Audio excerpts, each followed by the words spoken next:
Hey there, I'm Casey Gonzalez and welcome to my garden. This video we're going to talk about this plant. This is a bat plant.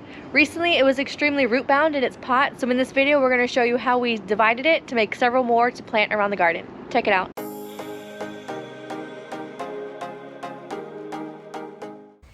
So this is our black bat plant. It is one of the favorites in the garden, but it was really unhealthy. This was its flower. So it was in the shade up there and it wasn't doing well, so we're going to separate it and put it in different places in the garden and share it with others and show you how to do it. This plant's been in this pot for a few years now. You can see when we moved it, it even had really bad roots. It was rooted into the ground.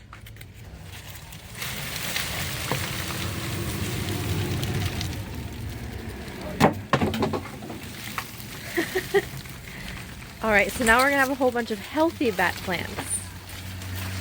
Wow, you can see all of these little baby plants. And we're just going to separate them. It'll be so easy. This is what I do. I submerge and washing everything away, but I don't have something this big. So what do you need to do?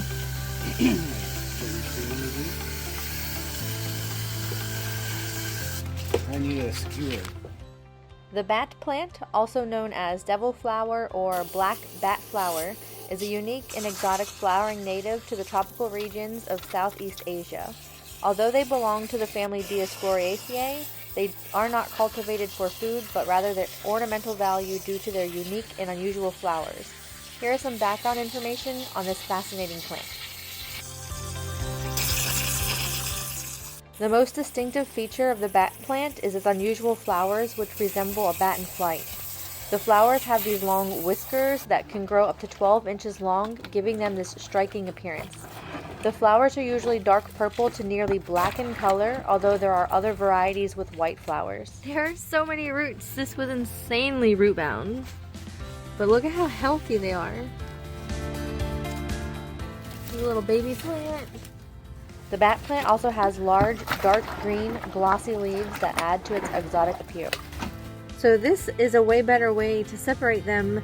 Usually I would just kind of rip this out, and as long as you have some roots it'll survive, but it'll not look very good. But this way it won't have to go through all that stress. The bat plant is native to the tropical forests of Southeast Asia, including countries like Thailand, Malaysia, and southern China. In its natural habitat, a bat plant grows on the forest floor in the shade of larger trees where it receives dappled sunlight. The bat plant is highly prized by plant enthusiasts for its unique and unusual flowers, which makes it a popular choice for collectors of exotic plants. It is also used in traditional medicine to treat skin conditions, pain relief, respiratory disorders, as well as having antimicrobial and anti-inflammatory effects. Really, it's a solid mass. We're not going to untangle that. Wow. Take a saw to the bottom and then see how much we can pull apart. I think that's a good idea.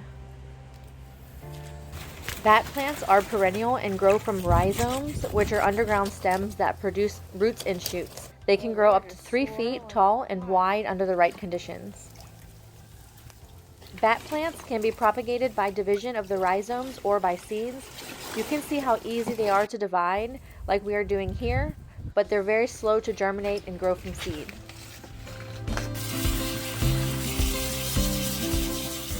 Bat plants prefer bright, indirect light. Avoid exposing them to direct sunlight as it can scorch their leaves.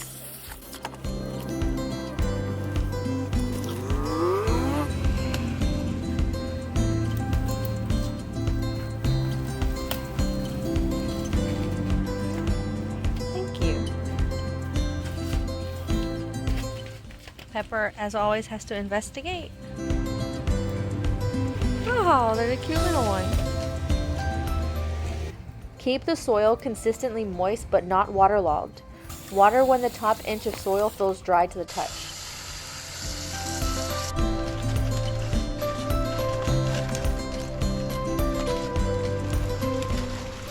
Bat plants prefer warm temperatures and high humidity.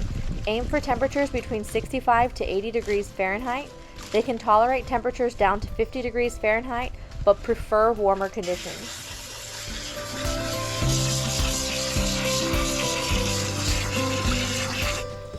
Bat plants are tropical plants and are typically grown indoors or in greenhouses in non-tropical regions. They thrive in USDA hardiness zones 10 to 12.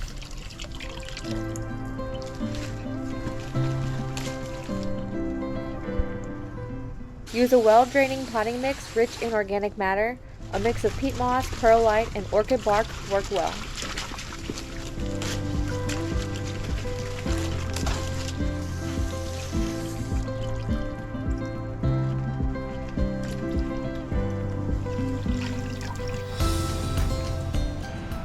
Bat plants require high humidity levels to thrive. Aim for humidity levels between 50 to 80%. You can increase humidity by misting the plant regularly or by placing it on a humidity tray.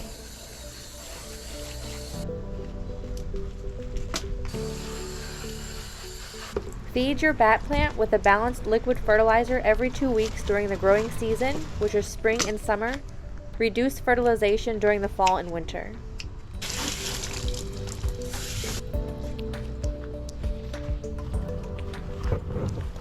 As you see here, it's important to remove any dead or yellowing leaves regularly to maintain the plant's health and appearance.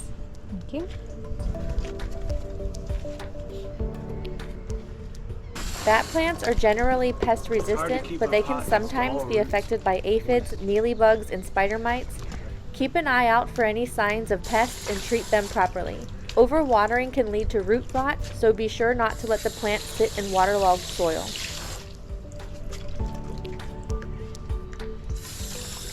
With proper care, your bat plant should produce its unique and fascinating flowers regularly.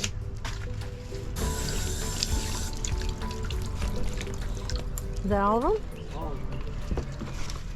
So from one bat plant that we have propagated years prior, we now have 9 more. Now that we're finished, the original bat plant has been returned, and now we have 8 more in pots. The sun is setting, so we won't be able to plant it today, so we're gonna put it in a pot so it's easy to propagate. Save money in the garden, learn to propagate. Look at all those roots. Oh, so heavy.